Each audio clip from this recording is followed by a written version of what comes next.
My friend, you have met a terrible, terrible demise.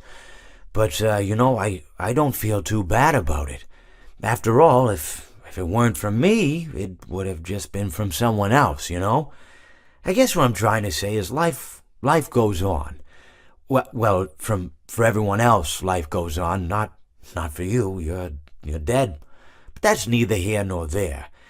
It reminds me of one summer day in the park. I was having just a delightful picnic with my good friend Orville. And I said to him, Orville, I have a story. And he said to me, what's the significance of the story? And I said to him, Orville, not every story has to have significance, you know? Sometimes a story is just a story.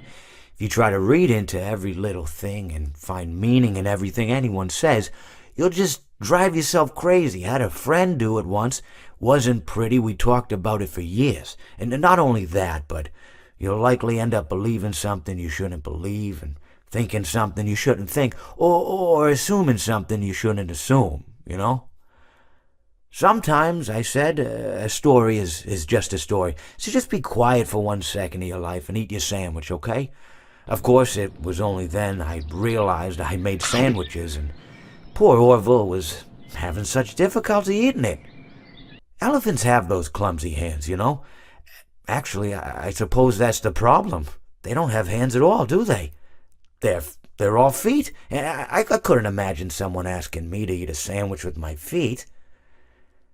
Now, if I recall correctly, there was a bakery nearby. I said to him, Orville, let me go get you some rye bread.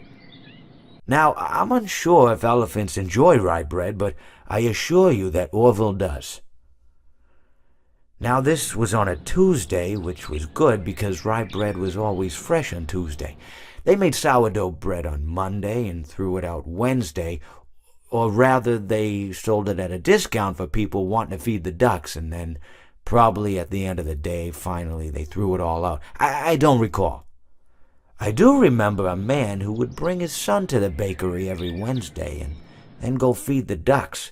He would buy all of the sourdough bread. Of course, you're not supposed to feed the ducks sourdough bread at all. It swells up in their stomach and then they all die. At least that's what I've heard. I never saw any ducks die myself, but I did notice a substantial decrease in the duck population over the course of a few years. I just never thought to stop the man and tell him that he was killing the ducks by feeding them sourdough bread. And if you want my opinion on the matter, and I told Orville this as well, if you want to feed ducks, or birds, or any kind for that matter, it's best to buy seed. I mean, when you think about it, breads of any sort don't occur in nature. They don't grow on trees or spring up from the bushes. I don't think birds know what to do with bread. What was I saying? Oh, yes. So I bought Orville some rye bread. What a fine day it was.